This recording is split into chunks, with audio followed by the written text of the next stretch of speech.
Every major sports league eventually reaches a defining moment, a choice not between players or teams, but between comfort and growth. The NBA faced that moment with Magic Johnson and Larry Bird, then again with Michael Jordan, and later with LeBron James. Each time, the league wasn't ready, and each time, it grew anyway. Right now, the WNBA is standing at that very same crossroads. Coming into the game. Logo! Clark with a deep three. Bonner gets denied by Boston. Wheeler finds Clark from the logo.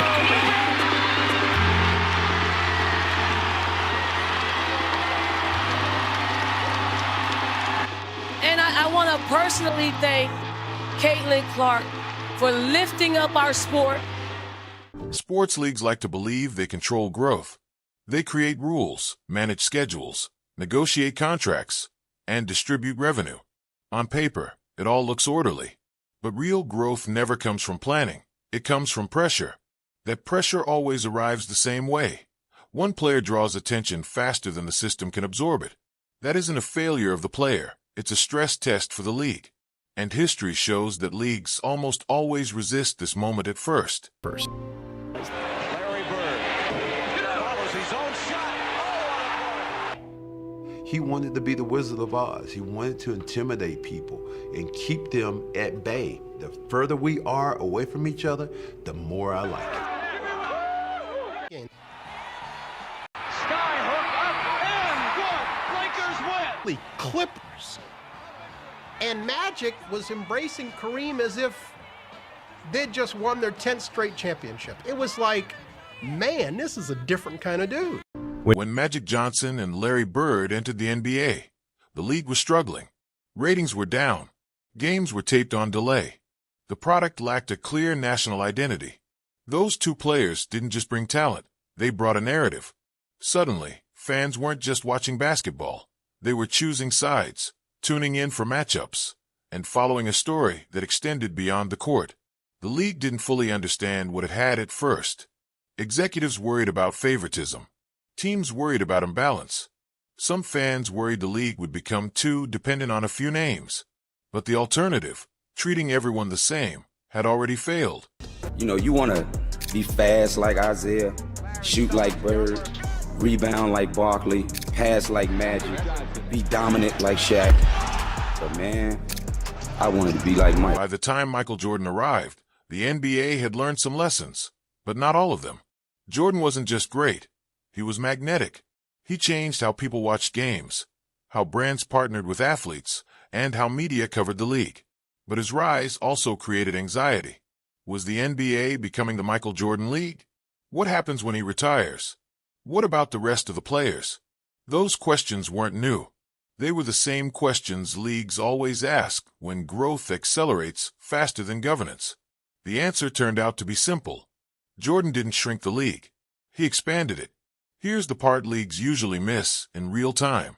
Stars don't create imbalance, they reveal it. When one player drives ratings, ticket sales, and media interest, that doesn't mean the system is broken.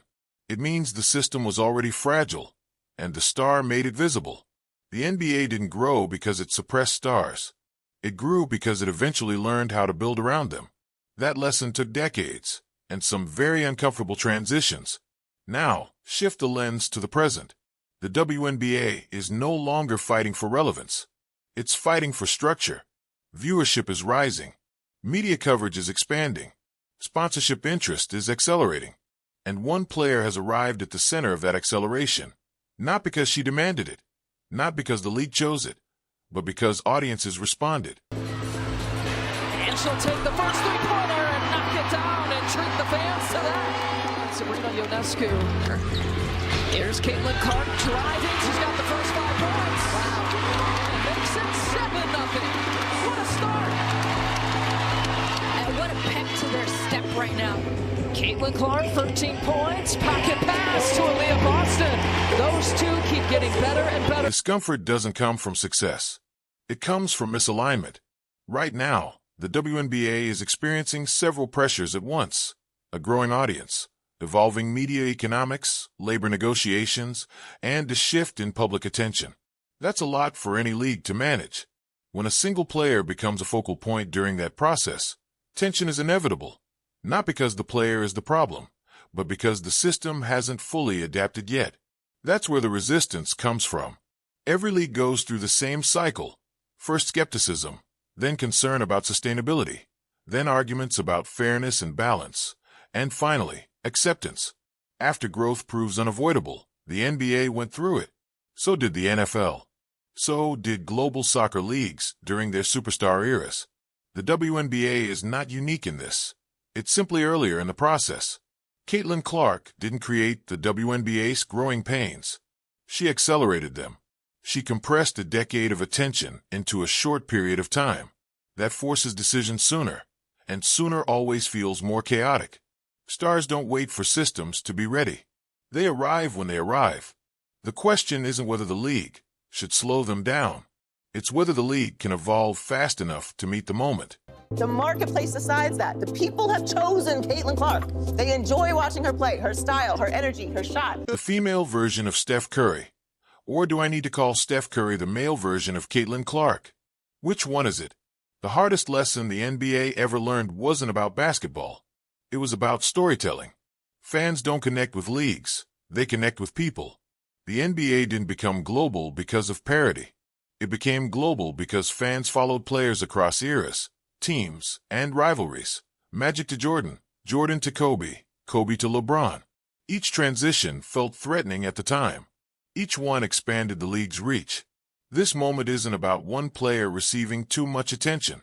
It's about whether the league embraces star-driven storytelling or resists it, whether it builds infrastructure around attention or tries to flatten it, whether it sees growth as something to manage or something to harness. Those decisions don't show up in press releases. They show up in policy, marketing, scheduling, and media strategy. And they shape the league's future more than any single season. Here's the counterintuitive truth. If this moment feels messy, that's because growth rarely arrives cleanly. Leagues that stagnate feel calm. Leagues that grow feel loud. The WNBA isn't breaking, it's stretching. And stretching always reveals weak points before it builds strength. If the league adapts, several things happen naturally. More stars follow. Media narratives diversify instead of narrowing. The audience expands beyond existing fans. The league becomes more resilient, not less. That's what happened in the NBA.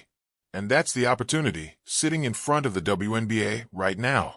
If the league resists this moment, growth doesn't stop. It just fragments. Fans follow players instead of teams. Narratives move outside official channels. Opportunities get missed instead of shaped. History shows this path clearly, too. This isn't about Caitlin Clark being bigger than the WNBA. It's about the WNBA becoming bigger because of moments like this. Stars don't replace leagues. They redefine them. And the leagues that thrive are the ones that learn how to evolve without fear. The NBA didn't grow because it avoided stars. It grew because it learned how to build around them. Now, the WNBA is standing at the same point in its story. The question isn't whether this moment will change the league. It already has. The question is whether the league learns the lesson or has to learn it the hard way. If you enjoyed this breakdown, make sure to like, subscribe, and turn on notifications.